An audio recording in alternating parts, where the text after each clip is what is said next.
Hello বন্ধুরা, আমি ভাস্বতী আর আপনারা দেখছেন আমার ইউটিউব চ্যানেলে আমার রেসিপি। আজকের আমার রেসিপি মিষ্টি দই।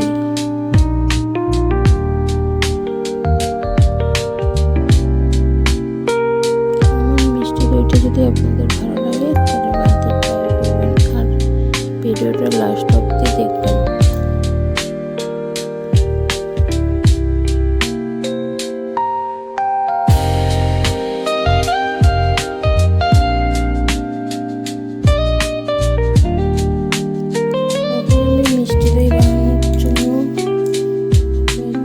কড়াই বসিয়ে 1/2 লিটার দুধ নিয়ে নিয়েছি।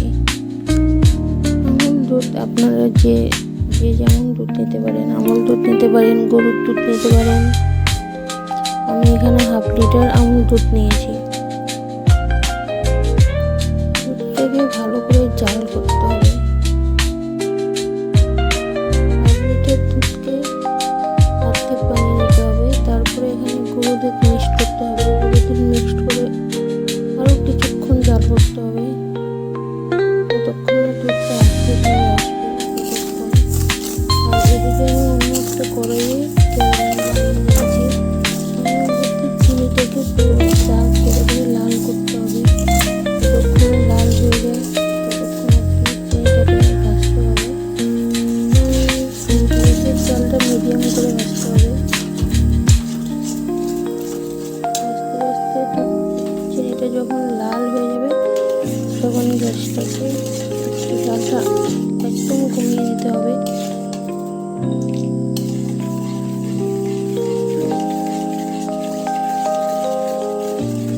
গ্যাস কমিয়ে দিয়ে এখানে যখন কমে যাবে তখন একটু জল দিতে হবে।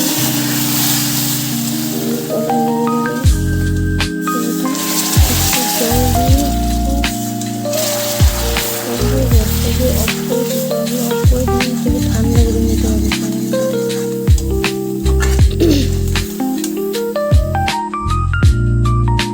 ঠান্ডা করে নিয়ে আবার গ্যাস চালিয়ে গ্যাসটাকে কম আছে যে দুধটা আমি দুধ পাউডার আর দুধটা জাল দিয়ে রেখেছিলাম সেটা এখানে মিক্সড করে করতে হবে। এখানে মিক্সড করতে করতে অনবরত নাড়তে হবে আর জালটা খুব কম আছে দিতে হবে। হাই ফ্লেম দিতে হবে না, লো ফ্লেমে ভালো করে মিক্সড করতে হবে।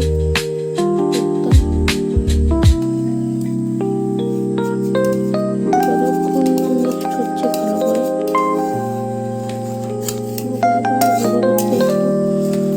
চাপা হয়ে থাকে সেটাকে ভালো করে মিক্সড করে দুধটাকে ঠান্ডা করতে হবে। আবার অফ করে দিয়ে একটু ঠান্ডা করতে হবে।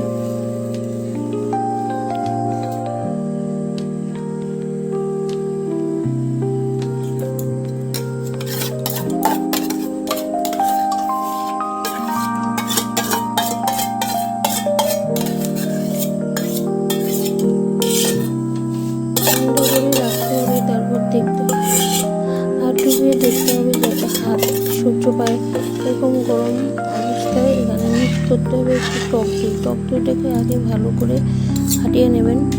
কোনো একটা পাত্রে ফাটিয়ে নিয়ে এখানে মিক্সড করতে হবে। মিক্সড করে আর একটু জাল দিয়ে ভালো করে টক দইয়ের সঙ্গে দুধটাকে ভালো করে মিক্স করতে হবে।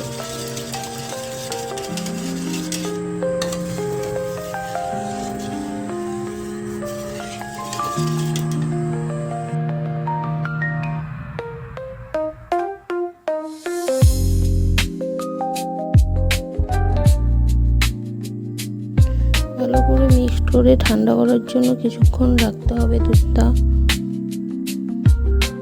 আর অন্যদিকে একটা দইটাকে ঠান্ডা করে এরকম একটা টিফিন বক্স নেবেন। টিফিন বক্সটাতে আগের থেকেই একটু টক দই লাগিয়ে নেবেন। টক দই লাগিয়ে নিয়ে তারপরে দইটা বানানোর জন্য টিফিন বক্সটাকে রাখতে হবে। তারপরে দইটাকে একটু গরম করে গরম জাল দিয়ে কড়াইয়ের মধ্যে জল দিয়ে বসিয়ে টিফিন বক্সটা বসিয়ে কিছুক্ষণ জাল দিয়ে কড়াইয়ে জল বসিয়ে 10-15 সেই জলের মধ্যে টিফিন বক্সটা জাল দিয়ে রাখবেন। টিফিন 9 থেকে 10 ঘন্টা গরম জায়গা থেকে বের করে তারপরে 2 ঘন্টার জন্য কড়াইয়ে চাপা দিয়ে কিছুক্ষণ জাল করে ফ্রিজে রেখে বের করে তারপরে দেখেন দইয়ের টেক্সচারটা আমি কেটে দেখাচ্ছি। এই দেখেন একদম পারফেক্ট মিষ্টি দই হয়েছে, খেতেও সেই টেস্টি হয়েছে।